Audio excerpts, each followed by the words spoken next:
Ready, rock and roll? All right, first off, congratulate the Hoosiers women's basketball team on a big win last night. Coach Morin making it to the Sweet 16. Wishing them best of luck Friday against South Carolina. To be the best, you got to beat the best. But I thought it was a great game to watch. I went. Glad I did. Indiana's down 7 in the second half, didn't flinch, just played their game, whittled away, took control. And when the game was on the line, they played with a lot of poise, and the other team kind of made the mistakes that cost you a game. And it's a real credit to Coach and what she's built and kind of their team attitude and their resiliency. But they're a gritty team, and they were fun to watch. So today was our first padded practice. And once we went to the team periods, I thought there was good energy and competition. I think we probably took a little step forward, although when we put the tape on, we'll see enough mistakes to cost you every game you're going to play. But, that's where we are in our first spring, day 3, and we're throwing a lot at these guys. So with that, I'll take questions. Mike is on your left, and Matt. Yeah, the first thing that I know is how much do you kind of tweak the practice plan as you kind of go through spring, and has anything stood out notable, good or bad? Yeah. Well, we hit all the situations. 1 and 2 are pretty much the same. Tomorrow we'll work third and medium. We'll work all third down. The day after that, go to high red, low red, 2 minute, 1 minute, get the ball back, 2 minute, score zone. So we hit all the situations. And the rep count can change depending on the injury report. You know what I mean? So we want to get the team through spring so we can get the reps, so we can improve, so we can put our offense, defense, special teams in, and guys can develop and get better. And we can assess who the players are, how best to utilize them, possibly utilize them, and what the needs are coming out of spring practice. Matt, on your right, Sam. Hey, Coach. Tight end, you obviously brought in Zach, a guy you know about, productive. Yep. After that, it's kind of a lot of unknowns. What have you seen from that position? I know it's only 3 days in, but Yeah. do you feel like there's enough guys there where you can build the depth that you need behind him? Well, I mean, I think it's too early to make an assessment on a lot of guys that we don't have a history with, and see how they develop through spring ball. We've got guys on the roster that have played and made some plays, and are experienced, smart guys, and great team guys too. So, we'll just see how the position develops. Sam and then Mason.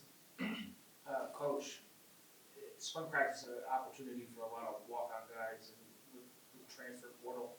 Who do you see taking advantage of that opportunity so far to catch coaches' eyes? Yeah. Well, I commend everybody on their effort up to this point. I think the whole team's trying really hard.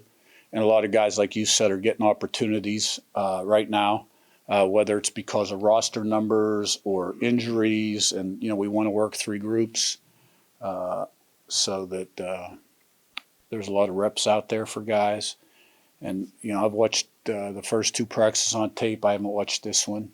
I'm not disappointed in anybody. Let me put it that way.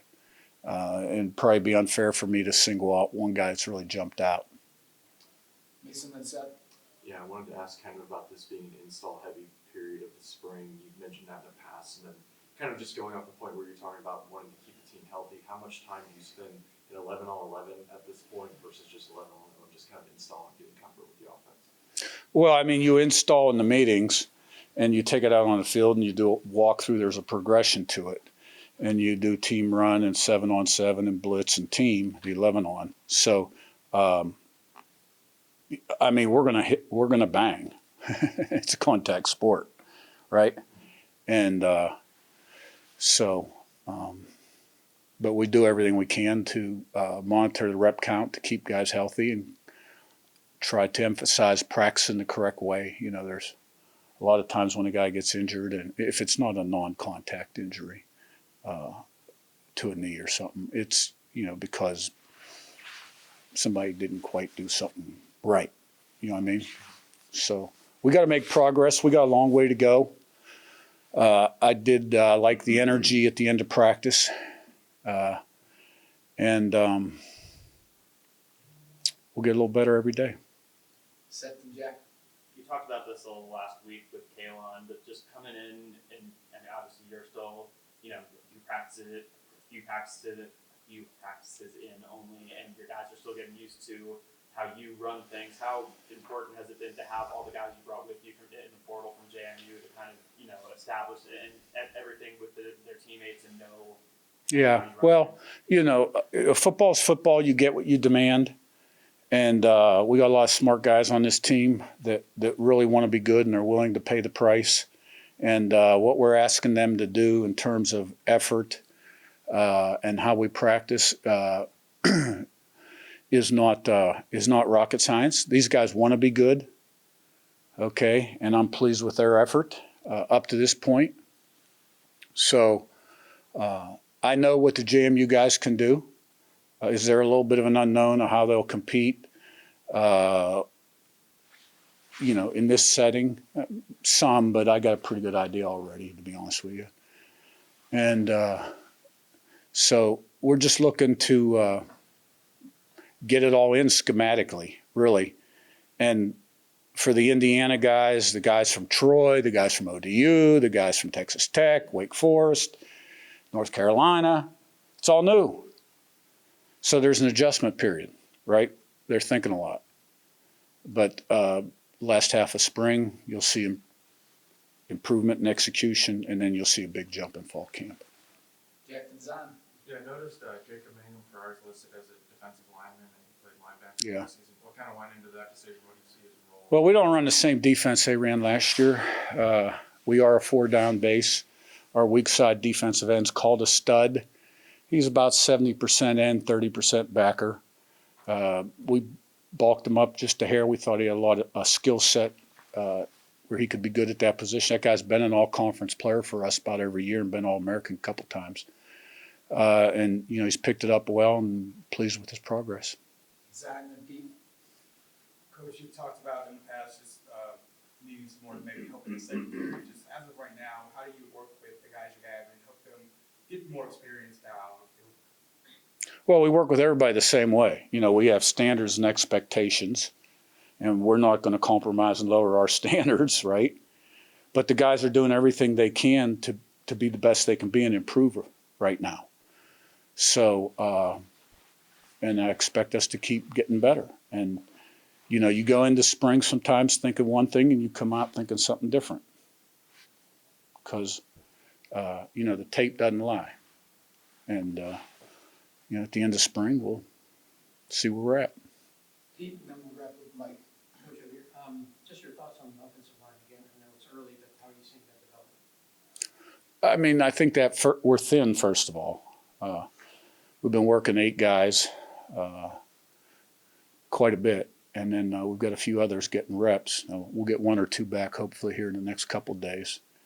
But, I think they're working well together. There's a lot of experience there. Coach Bostad does a good job with those guys. And obviously there's room for improvement like in any other group at this point. But I think it's got the potential to be, one of the strengths of our football team if it develops like I think it will. Mike, last one. Yeah, Cal Camara from JMU, his development, made a big leap last year. Was that because he was coming off injury the year before? Yeah, he stayed healthy. Yeah. This is a guy, the COVID spring, remember when FCS didn't play in the fall and played in the spring? Well, he started as a true freshman for a team that went to the semifinals and with 2 shoulders that needed operated on postseason.